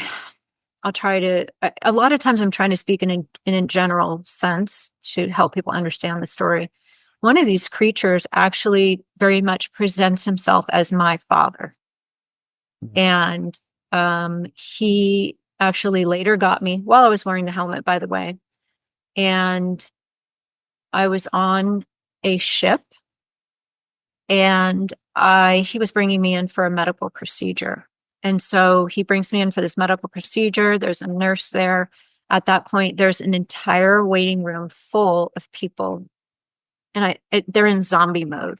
I just call it zombie mode. Like, they're just not there. They're not aware of what's happening to them. They don't even know they're there, probably. Maybe they think they're dreaming. I don't know. And he's actually setting me up for this medical procedure that he is being projected to me that this is going to be a hysterectomy. And I'm there actually going along with it. And when I'm going along with their program, it's actually very upsetting for me, because I don't, I feel like I should have done better. I should have been more aware. I should have been fighting back. I should have been more lucid. I shouldn't have been going along with their program. So it's actually kind of damaging to me when I am going along with their program. And so he actually takes me by the hand and walks me into an elevator. And I know I'm going for a procedure that's for my own good. And then that's the end of that experience. I don't even know what happened after that. I do not. I mean, as far as I know, I still have all of my body parts. I've actually experienced other pregnancy type situations since then. So I don't think that that's the procedure that they actually did, but that's what he was trying to get me to believe that was being done. Right. So it did not work, to answer your question. But what it did do was it actually gave me a level of comfort, that it was almost like a security blanket, where I was able to put on this helmet and try to sleep at night. This was during a very, very significantly traumatic period, which happened in 2023. So the helmet actually let me sleep at night. It gave me some comfort. It let me believe I was trying to do everything I could possibly do to try to stop this, because the experience I was saying that I wasn't going to speak about quite yet was so incredibly traumatizing that I promised myself I would never, ever go back there again if I could help it. And that's when I actually emergency overnighted this Velostat material. My husband created the helmet for me right here at our kitchen counter. And I proceeded at that time to take extraordinary measures, any measures I could think of, to try to stop them from being able to access me. Ultimately, no, it was not successful. Do you ever invoke the name of Jesus whenever they come? Yes. So I have done that many times. I will start out by saying most of my adulthood, I was plagued by these shadow beings. And I'll just tell the truth and say it was nothing that ever worked for me. It didn't stop anything, and it's never stopped anything. So, yeah, I mean, it is what it is. I think I've actually also since been to Deliverance as well. I went to Deliverance earlier this year, trying to stop this stuff. So people ask me this. I wish I could say that that has worked for me. I know that other people have said it has worked for them, and I don't doubt that. I think that we are dealing with a hierarchy of beings. Some of these beings are more spiritual beings, for lack of a better term, more non-corporeal, more astral type entities. And some of them are much more physical. I have actually come to the working hypothesis that the so-called aliens were actually created specifically as a workaround to the so-called spiritual laws of the universe, or to the known laws of the universe anyway. I think that the Greys are, very robotic. Although I think they can feel some emotion. The one in my bedroom experienced fear, at least it appeared to experience fear. But I think they're much more task oriented is actually the better way to say it.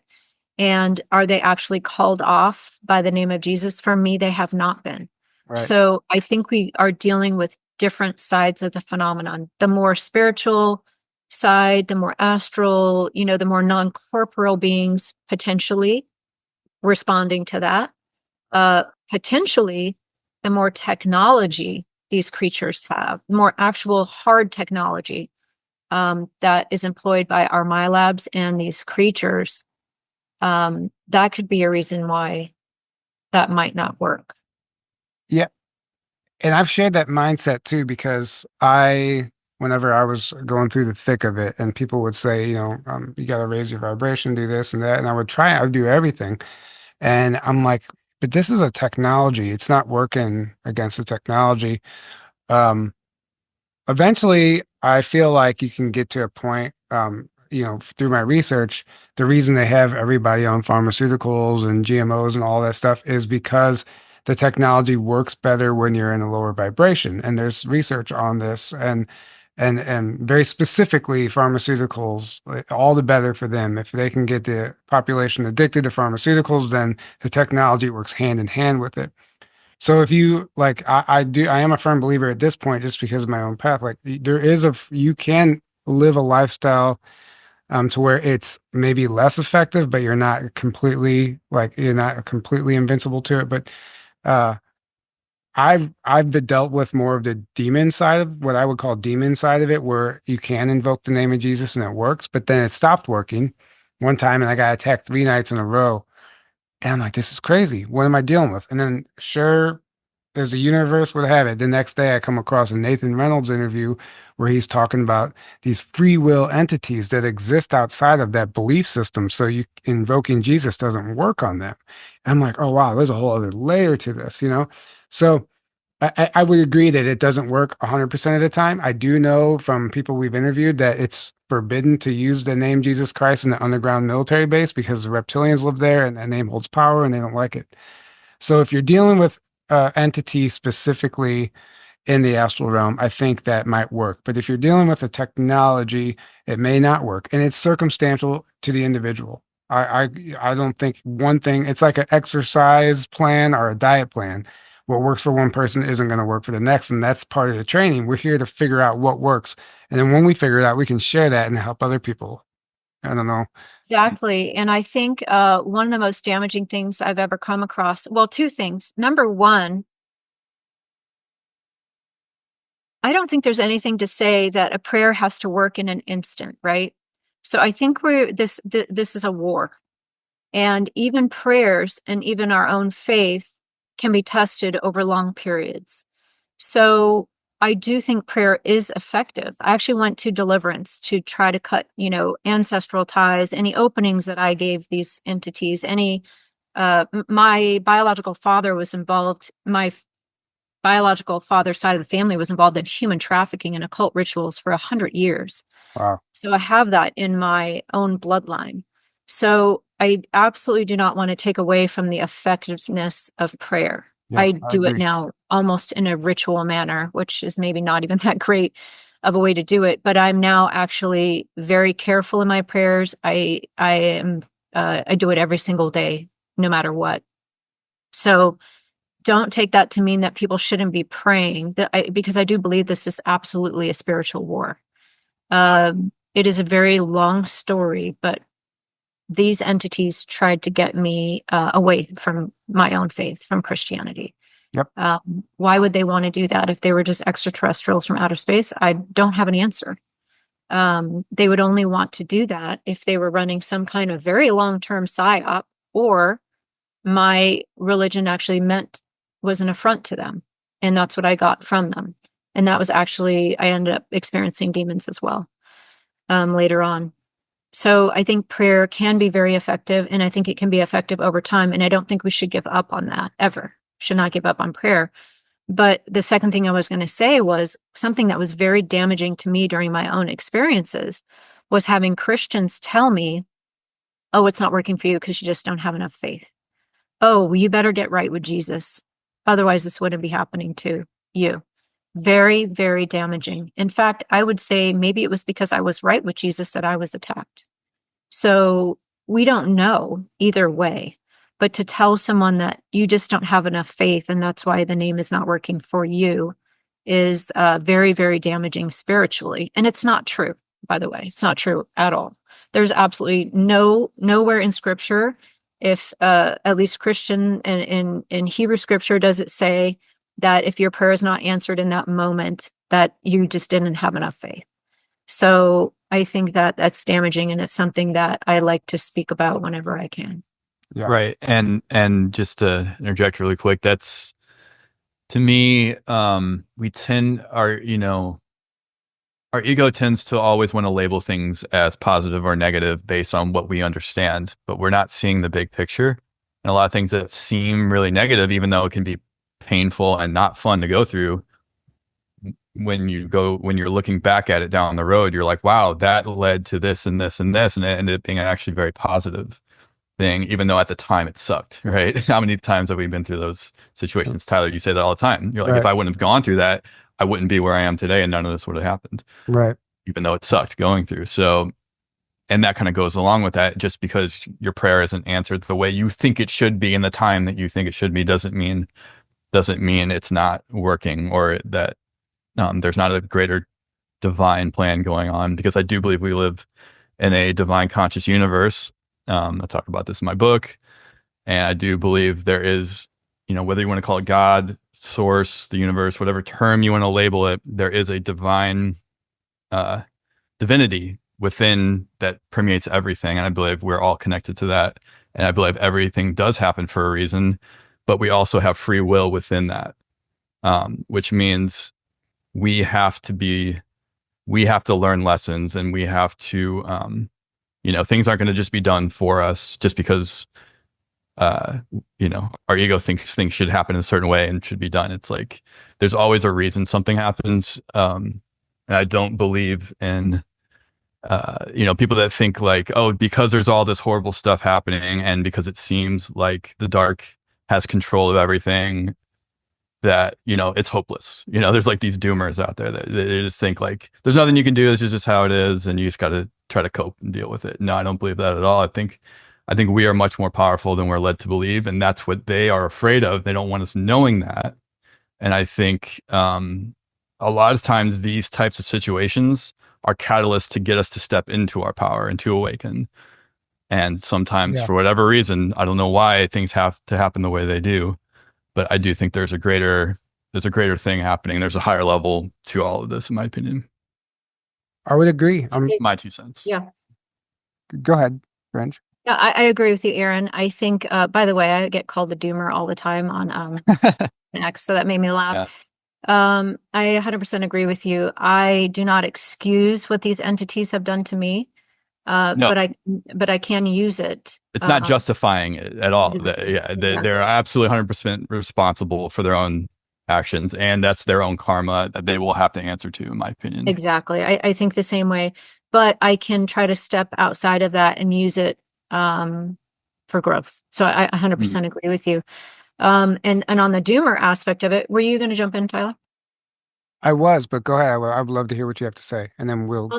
On the doomer aspect of it, these creatures tried to. I mean, I got completely black-pilled by these creatures. They're all powerful. They created us. We're on a prison planet. There's absolutely nothing we can do. We just constantly get recycled. I mean, I saw part of the recycling process myself, which I believe was part of the recycling process. They tried everything in their power to convince me that they were much more powerful than they actually truly are. Yeah. And that's where the black pill comes in. And even though I do get called the doomer, because I'm willing to speak about the negative side of the phenomenon, they are not all powerful. They do not have complete and ultimate and control. A lot of what they tell us is just flat out lies and manipulation. So I agree with you. Yeah. That absolutely beautifully said. Yes. And oh my God, it just slipped my mind what I was going to say. They're not all powerful. But So, well, Yeah, go just real ahead, quick. Evan. So there's layers to what's going on, because on one surface level of the whole conspiracy, let's just call it the conspiracy information or whatever. Yeah, they do on paper have control of everything, and they're very powerful in one sense, but there's higher levels that they don't want you to realize, in my opinion. On a soul level, you're connected to the highest level, and they're not. These lower entities are not connected to God, source, whatever you want to call it. And that's why they have to parasite, in my opinion. And I'm talking about the entities here, the more non-physical. They have to parasite because they're not connected to that. And we are. And that's why we're so much more powerful. And I think those entities are connected to the more physical, like the reptilians and the grays. I think those are the higher level, what's going on with that, in my opinion. But then that would explain why, just invoking in the name of Jesus or praying or doing these things, that might work with the more spiritual entities, but it's not going to work with the physical necessarily. But that doesn't mean that there's no karma going on and there's not still a purpose for that. Right. Like you said, I think things just because they don't play out exactly like you expect doesn't mean the stuff isn't working. Yeah. Yeah. And I agree. I don't remember exactly what I was going to say, but being open to talk about the negative side of this stuff is how we get past it, Mhm. right? I fully believe that. And it's beautiful what you said, because there are ways out. And eventually, like, we ultimately are more powerful. Mhm. It's everything I went through, it's happening currently right now in this moment in my life. I'm experiencing like something that I've never experienced. And I'm really transforming. I'm like, it's a death, like an ego death, everything. And I'm stepping into this new version of myself where I'm like, oh, like this is like it was always pushing me to this point, and it's kind of beautiful right now. But I want to go back to something you said about being targeted, basically, for who you are, and this happened to me. So it was explained to me through a session with Laura Van Tyne. Actually, is a whole long story, but I had this, for lack of a better term, reptilian assigned to me from birth. At birth, it was assigned to me at birth, and its prime directive was to make sure that I never remembered who I was, and never embodied the Christ consciousness aspect of my soul. And I was actually always very triggered by Jesus when I was growing up. I would get triggered, and I walked away from all the church and everything because I didn't know why it would make me mad. It wasn't until this thing was removed from me that I was able to actually start integrating that and remembering who I was, right? But it was assigned to me to basically to cut me off, disconnect me from source at all cost. That was its mission, right? And still, even some of these things that happen, even the Milab stuff, there's people, entities behind them pulling the strings, and it might be the same entities at the top that were trying to keep me disconnected at birth. Maybe that's the reason for some of these experiences, is nothing more than to just keep you so beaten down all the time that you never feel empowered enough to remember who you are and overcome them. Because if we unite, that's why they blindside us. That's why they have to do this at night, because they're weak. They can't do it in the light of day, face to face. They don't have that power. That's why they have to cheap shot us in the middle of the night. So I think that, like, I think you're probably experiencing something very similar, as far as they're trying to keep you from remembering who you are. Yeah, entirely possible. They're trying to keep me from something. That's for sure. Yeah. Right. I like to think that they were not successful. Right. Exactly. Yeah. That's where I'm getting at. It's like they're delusional in the sense that they'll die trying, right? But Hmm. it's just ultimately not going to work, because it's pushing people to heal, and it's pushing people Hmm. to remember who they are. Right. It's backfiring on them. Right. Right. So I guess, I don't know, we've been going for a minute here. We kind of started off this conversation, or before we got on camera, the UAP or UFO hearing happened today. I didn't watch it. I saw some of the bullet points that Dr. Sala put on X, but you said you did watch it. And what did you gather from that? I know you mentioned that you think it's more for the public than anybody, than us, but what did they say? Was there anything interesting? Yeah, I did watch it. I think the community in general expressed a lot of disappointment in it, but I don't think it's for us. It's not for, definitely not for your audience, right? You guys are your audience. They're way too far down the rabbit holes to be impressed by this type of hearing. Right. But I think it is important to understand that this is being brought out into the public. An actual official hearing, no matter how disappointing it might seem to be, is at least the tip of the iceberg of acclimating your regular, average, everyday, especially American, to this idea. So I see it as a success no matter what. I actually appreciate anyone who will come forward and who will put their name out there and, even put a target on their own backs to come out and try to speak on at least some of what this is. Are they giving us the entire truth? No, but they're giving us something, which is more than what we had yesterday. So I do appreciate it.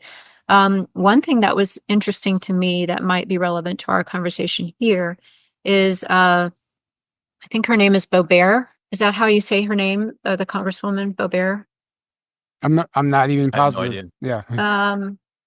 So she made a statement and she said, there are rumors that have come up to the Hill of a secretive project within the DoD involving the manipulation of human genetics with what is described as non-human genetic material, potentially for the enhancement of human capabilities hybrids. So it's Lauren Boebert. That was in the hearing? That was in the hearing. Now, the people who answered that, the witnesses, didn't have a lot to say about it, to be fair, but that was definitely something that she wanted to get put out there and on the record. I was actually very impressed with that. That's huge. Now we're talking about things like I was actually told by a disembodied voice when I was trying to figure out what was going on with me that I was in a project, Eternal Destiny. Eternal Destiny does not exist. But there is a project called Preserve Destiny. And so there were times that I thought, did I hear that voice wrong? Preserve, eternal, could have been a mistake. But in Project Preserve Destiny, which is actually documented in the book called Above Black, this is a project that was a joint non-human intelligence project with our military, where human mothers who were involved in the military were actually brought in and genetically pre-prepared. I believe it was called Project Oak Tree. And then later on, these women were giving birth, and that those fetuses themselves were actually augmented genetically to be able to communicate with non-human intelligence. That project was called Preserve Destiny. I was told that I was in Eternal Destiny. Did that project evolve into something called Eternal Destiny, or did I hear it wrong? I don't know, but it sounds very similar to what was talked about today in the hearing. So I very much appreciate that. I mean, now we're getting really dark, that our military industrial complex is actually genetically modifying humans with non-human DNA. That's a big deal to me. So I really, my ears perked up when I heard her say that. I mean, that's a massive statement. That's huge. Yeah. And it probably, I'm only assuming because I haven't watched it. It was probably slipped in there and they moved on, right? It probably just wanted to move past that, right? Yes, it was much more of a statement than a question. And it sounded to me like she just wanted to get it out there on the record. This is what she's hearing and just kind of putting it out there as food for thought. But of course, I just thought, wow, did I just hear that being said, in an actual public hearing with our lawmakers? So I thought that was a pretty big deal. I was very happy with that. Right. So Project Oak Tree was Max Spears, James Caspalt, and here's a fun one for you to go explore: Ryan Gosling. The actor Ryan Gosling. Ryan Gosling. I'm writing it down. Do you know who I'm talking about, though? If you told me what he played in, maybe. He played Ken in the new Barbie movie. He was in the Notebook. He was Ken in the new Barbie movie. He's been in a ton of movies. He was in The Notebook. He's in a new movie, The Fall Guy. Anyway, he very much looks like Max Spears and James Caspel, especially when they were younger. And there's we interviewed Dr. Charnel, and she shared information that really opened our eyes to the connection with Ryan Gosling to Max Spears. And I'm convinced after watching his movies and just studying him as a person that he was absolutely a successful asset from Project Oak Tree. And he is now being paraded around as an actor. And he is essentially a super soldier, I would say, too, in the sense that, like, these guys are fit. They stay young. They're controllable, emotionless. And if you watch his movies, like, he's very much that way. He can still portray emotion, but um, look into him. I think he's. Oh, sorry. I mean, there's No, that go one ahead. Netflix movie, remember, The Gray Man, that he stars in, it's like Disclosure of Max Spears, essentially. Well, And there's all so these synchronicities with him and I Max did see Spears. that. I did see The Gray Man. I actually read all of those books before that So too. the Gray Man was a script that was actually given to Max Spears Hmm. before he died. Great Max Spears was supposed to play in that movie. And if you Supposedly. and Yeah. it supposedly, and if you watch the movie and you know Max's testimony inside and out, there are so many nods to Max Spears in that movie. It's almost laughable, Yeah. down to very specific things. And there was just like, and it's also a connection that Ryan Gosling is part of Project Oak Tree. And I think I will almost have to rewatch the interview with Dr. Charnel to like get all the details because she was really digging into it. Yeah, there was even something to like the date it was released. There was some connection to Max It was Spears, like it even was the with that. date it was released was the day Max died. That's it. That's it. Yeah. Yeah. Oh my. Yeah. So there you Well, go. Penny told me to look into Max Spears. And again, she said that I probably had some genetic bloodline manipulation, with Mengele. And Yeah. then I was told by this disembodied voice, Eternal Destiny. And then I was told by somebody else to look into Oak Tree. And so when I did look into Oak Tree very briefly, I thought I heard Max Spears say that Oak Tree was all males, all It, male children. that's what And they I claim, yes. and then I later heard him, I thought, say something else or something called, was it called, I'm writing, Ibis, Ibis? Ibis, Did Ibis. Ibis have Project Ibis. females? And so once I came across Oak Tree and he said they were all males, I thought, okay, that could be. So my mom was born on Mare Island. My grandfather was in, World War II. And so my mom was definitely a military baby. So of course I'm trying to figure out how did this happen to me? Because my mom's involved in this as well. My mom has had mantids in her bedroom. She's got demonic attacks. She's likely an abductee. And it just keeps going back. It's on both sides of my family. But That I'm correlates a lot of abductees. It runs in their family line. They say, "Oh yeah, my mom or my parents had this. Their grandparents had this happen." So there's some kind of like bloodline thing or a genetic thing that runs through family lines. I've noticed. So that lines up with that. Right. There definitely is. And so I'm still trying to figure out how did this happen to me? I don't remember, being recruited. I don't remember being in gate. I don't remember. Go ahead, Tyler, No, jump in. I might I be need able all the to help I can get. I might be able to help you. Yeah. So Laura Eisenhower, Rebecca Rose, and one other person who doesn't want to be named, but I know this happened to them. Their fathers were in the military, and they've received information after the fact that they were basically signed over to the military before they were ever born, meaning that their father was blackmailed or in a position where like, hey, you basically, we own your daughter, right? And that's what Laura Eisenhower claimed and Rebecca Rose and somebody else I know. So these deals occur before you're ever even born if you have military family sometime. So you don't have to be abducted into it. You can be born into it. And Hmm. and that answers that question, right? My grandfather was in the military with Eisenhower. That's Okay. my understanding. Was Yeah. he in World War II, Eisenhower? He was, I don't know, was he? No, that was Truman. Was World War II. Yeah, He was Truman. right So my after. grandfather was in World War II.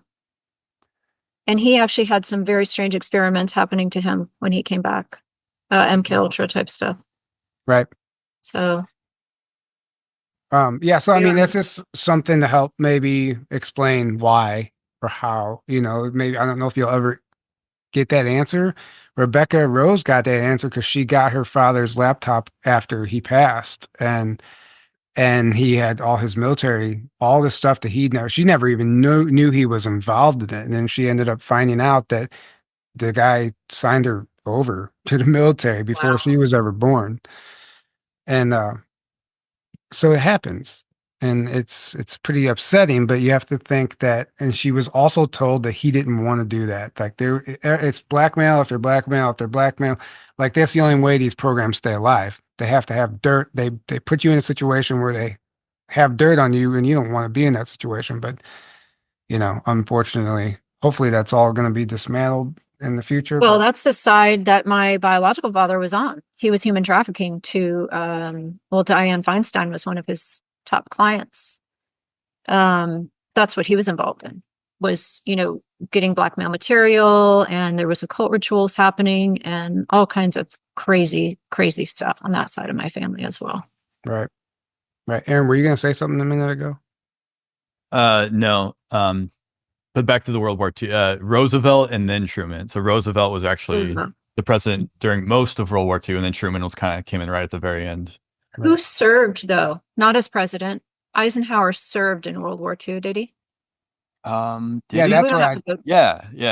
We don't have to go down this rabbit hole, but I thought my grandfather was actually served with Eisenhower in World War II. Nice. Yeah, but it's possible. I don't want to say that as a certainty because I would have to Google that. Aaron's on it. Right. My grandfather was in the Navy in World War II. My dad was in Vietnam in the Army. So I have some military in my family as well, but I don't, to my knowledge, I don't have any abduction or any of this as far as I know. Well, it's interesting. Lily Nova was just getting some information about Roosevelt. She was asking us if he had any ties to the Nachtwaffen and the Nazi German SSP type of stuff, and because she was seeing that he was sworn in the secrecy or something involved with that, and Aaron and I had never heard of Roosevelt's connection to any of this, but I wouldn't be surprised if he was somehow part of the inception of it. And, because it goes back to the secret societies, which they were all part of, the early presidents. Freemasons and the secret societies. Yeah. Right. Oh, yeah. And well, the Jesuits are very involved with all this stuff as well. Yeah, so he served in World War II. So it was my understanding that my grandfather was in at the same time as he was, and then there were some agreements made. But yeah, I don't know. I might never find out. Right. We'll see. Right. Well, this has been fascinating. Is there anything else that you would like to cover or share before we start to wrap this up? No, I think you guys probably cover way more than I covered today, just in your podcast in general. So I just want to say thank you for being there for people like me, to tell our stories, to being open-minded. I just ask your audience. I know they hear all this stuff that sounds like science fiction. It sounds so outrageous and incredible, but it's happening. It's happening to a lot of people. And I just appreciate that anyone is willing to listen with an open mind. So thank you. Right. And I mean, I wasn't trying to step on your toes by sharing stuff. I was just trying to help you. Not at all. I want to hear it all. I'd rather me be interviewing you right now than the way around. I've heard my story 100 times. Well, we can set that up maybe.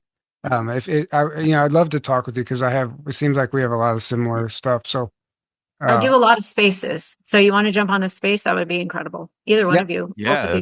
We actually we're kind of move into that arena as well. We might start doing our own spaces, but it's new to us. So I know that's where the action is right now. I know, like you said, it's kind of like a cesspool. It's very toxic, but it's also, I think it's a good place to gain some traction. It's also exciting. It's a very good place. There's good stuff as well. Yeah. It can be a great place. I sometimes say it saved my life because I got there very alone when I was in a very, very bad place. I had just dealt with these entities. And just being able to find other people this was happening to. One of the very first things I came across was the abduction story of Ted Rice in Masquerade of Angels. And when I got to his description of a certain part of the male reptilian anatomy, I knew that I had seen that as well. And it was very healing and beneficial for me to come across this community. Yes, it can be extremely toxic, be warned. but it's also the best place to come across right now in this day and age, other experiencers, all the information, all the news. We have whistleblowers from the programs jumping into spaces. It is an incredible place. Overall, the good absolutely outweighs the bad, in my opinion. Right. I mean, I think right now it's a balancing act. It's all going to be, no matter where you go, there's toxicity. No matter what field, what area, politics, it doesn't matter what it is, health. It's there's toxicity everywhere. So it's a balancing act, how to walk that tightrope and take the good and not fall into the negative side of that. And I think it's a beautiful thing, like you said. Ultimately, there's way more good than negative. And I think it's just the nature of disclosure and the awakening, and because people, we're talking about belief systems that are, people have to let go of, and they don't want to, but now their hand is being forced. Yeah. Expand. So it's all part of it. I think this is just the way it goes down. It's not gonna be perfect. There's not gonna be some paradise over on X where everybody can just go and there's no, you know what I'm saying? We're not there yet. No, we're not. And, by the way, our military industrial complex can snatch you out of your body during REM sleep and put you into another body and send you out on missions. So how do you wrap your mind around that? I mean, right. It's just incredible. Right. Exactly. Right. How do you wrap your mind around that? And one last side note, because you just said that. So Tony Rodriguez spoke at the Star Knowledge Conference with me, and none of them had heard his testimony, like 2 or 3 people. And he had them like they were, no one questioned it, because he's bringing data and photographs and documents and all stuff, because he's been learning and uncovering. He has such a vivid memory, and to where and you're just like, you have to either believe it or not. If you don't want to believe it, you're basically just denying your own truth at that point. But right, he has the most evidence of any SSP person out there, in my opinion. But he was able to convince an entire audience, and not that he was trying to convince them, that this consciousness shifting or transfer technology exists, and he explained it very well.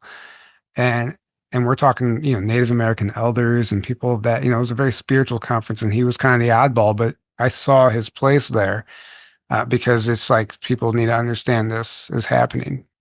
Well, let me ask you this. Yeah, I know we're wrapping up, but so I had an experience with someone in the UFO Twitter community.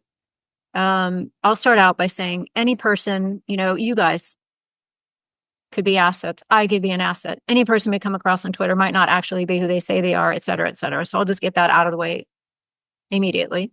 Right. I had an experience where I found myself in someone else's body. I knew this person's essence, so the energy of who this person was. They will remain nameless, obviously. I knew the physical characteristics of the body. I could see what the body was wearing. I looked down at my feet and went, whoa, well, those feet are not mine, because they were large feet. I knew where the person was, what type of physical structure they were in, and what they were doing at that moment. Of course, I write it all down. So again, I have a perception that I'm in someone else's body. I write down all of the information. This is usually stuff I keep to myself. But 2 times now, I have just gone out on a limb, and I've written to the person and said, hey, what were you doing yesterday? And as it turns out, by all accounts of what we can figure out, I was actually in this person's body. I mean, it actually happened. I called the clothes that they were wearing, the size of their feet, what their body looked like, what they were in a meeting, some of the conversation that was happening, or I'm sorry, the essence of the meeting, and where this meeting took place, etc. So I was able to verify for myself how it actually was in someone else's body. Separate from that, I had another incident that we don't have to get into, where I received confirmation from someone. Yep, that happened. So my question to you guys is, after speaking to Tony or any of your other guests, I have now started to wonder, is this something that I'm now just doing spontaneously? Or the mere fact that I was in this person's body, was it absolutely directed either by, Milabs, NHI combination, whatever we want to call that now? Or was it directed? Or can I just now, because I've done this so many times, just entangle with someone and spontaneously end up in their body? You guys heard of anything like that? I have, and I don't have an answer for you. I wish I did. I think everything you just listed, all the above, could be possible, but I would be lying if I told you exactly why it was happening because I don't know, unfortunately. Yeah. So I I think just all of the above wonder, happen, in my could opinion. it be, I've now done this 100 times, so I'm now just on my own going out, popping into people's bodies, or is it always directed? I would love to know that if you guys have, future guests on, and you remember that question, throw it out there. That would be amazing to know, because then I think, okay, was I manipulated and placed into that body for some type of a confirmation, or are we being entangled for a purpose? Because it was actually a reverse as well, where that person was in my house and explained things that there's no way they could have gotten off of any type of, real estate listing or photograph or, that kind of a thing. It was definitely information that was extraordinary information. Well, I mean, the term I was hearing psychic spy when you said that, and I'm wondering if, like, okay, what would be better than somebody could send your consciousness into another person's body and be present in the meeting, but they're recording what's coming through the eyes, right? Oh, absolutely. That's And, half of my job. right. Spying, smuggling. Better than remote viewing, even, Yeah. right? So Oh, what yeah. if they can't, this person, what if they can't use that person for whatever reason? Like he's not accessible to them, but you are because they've worked with you, they've groomed you, you're born into it, they have you, right? They can, Right. now you can, okay, they can pop your consciousness over just to even see. Like maybe it's all experimental to see if they can do it. Maybe they really are trying to gather data, like a double agent type of thing, or a spy or whatever, and vice versa. Maybe I don't know, but that's just the only thing that's kind of coming to my mind right now.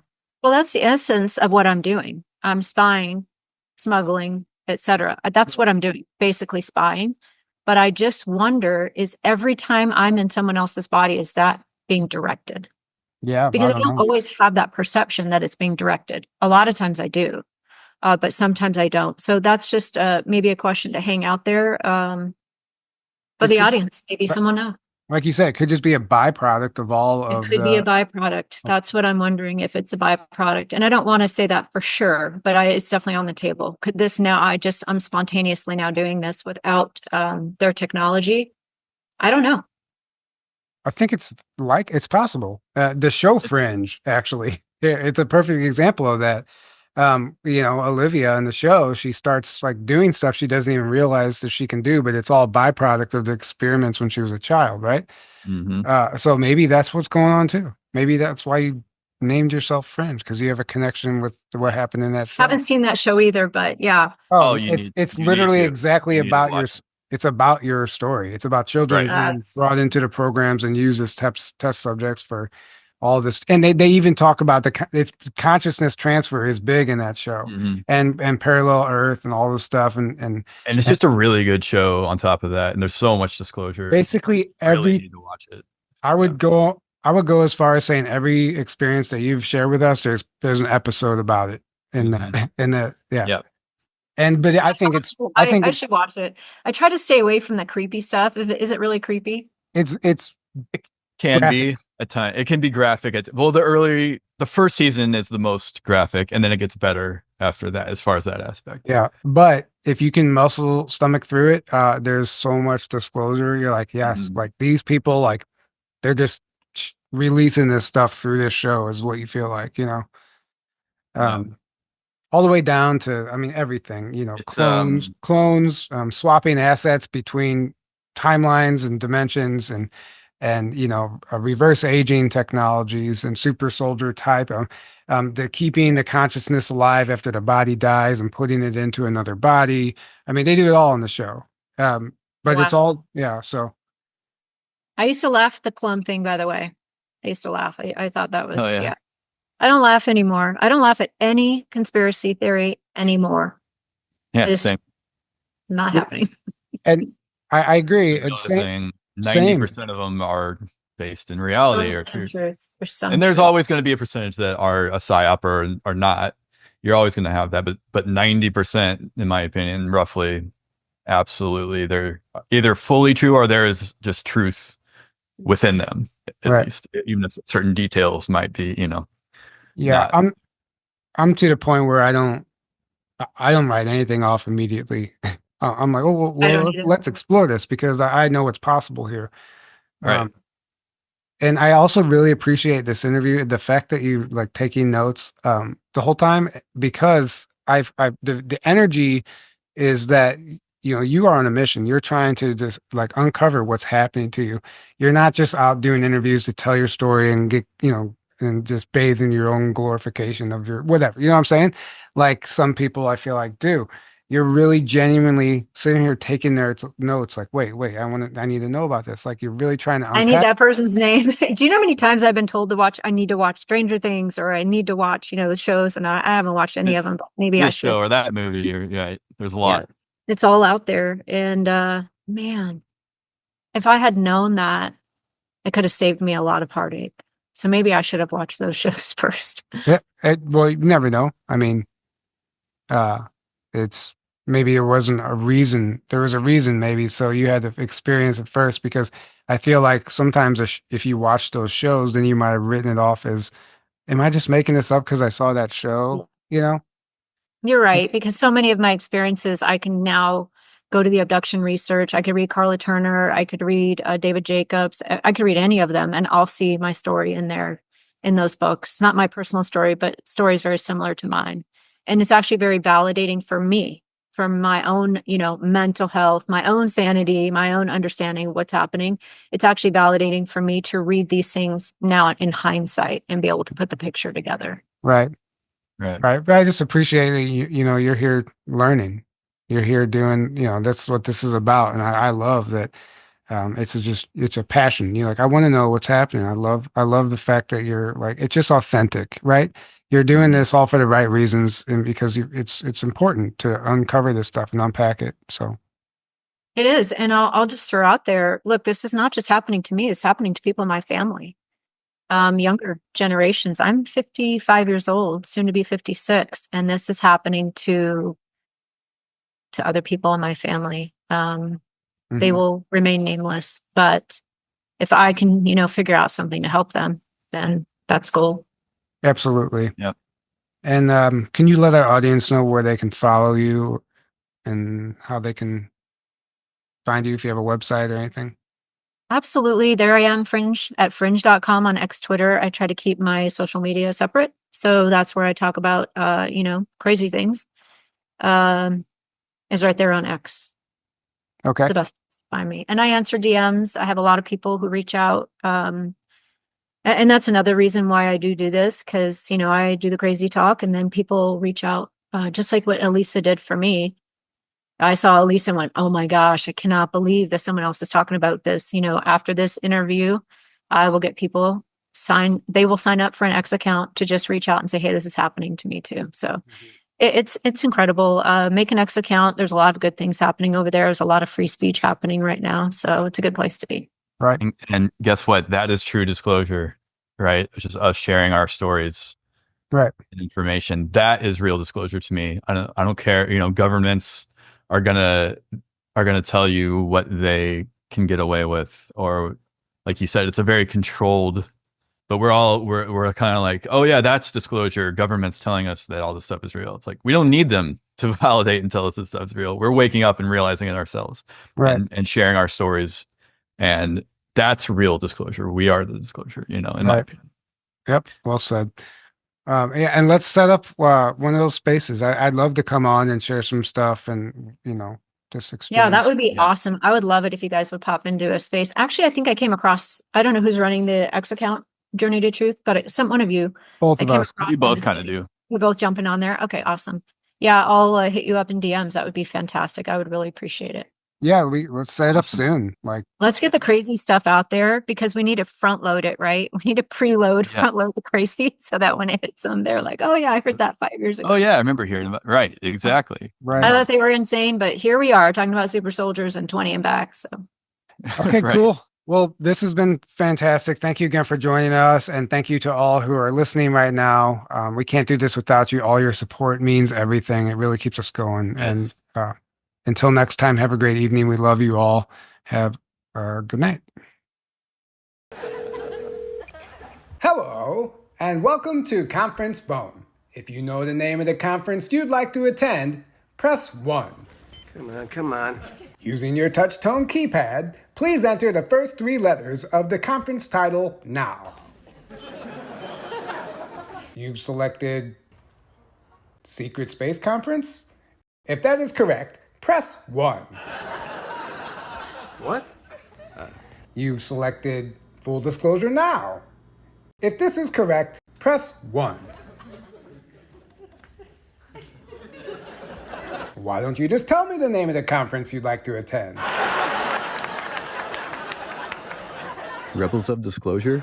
To find the venue nearest you, please enter your 5-digit zip code now.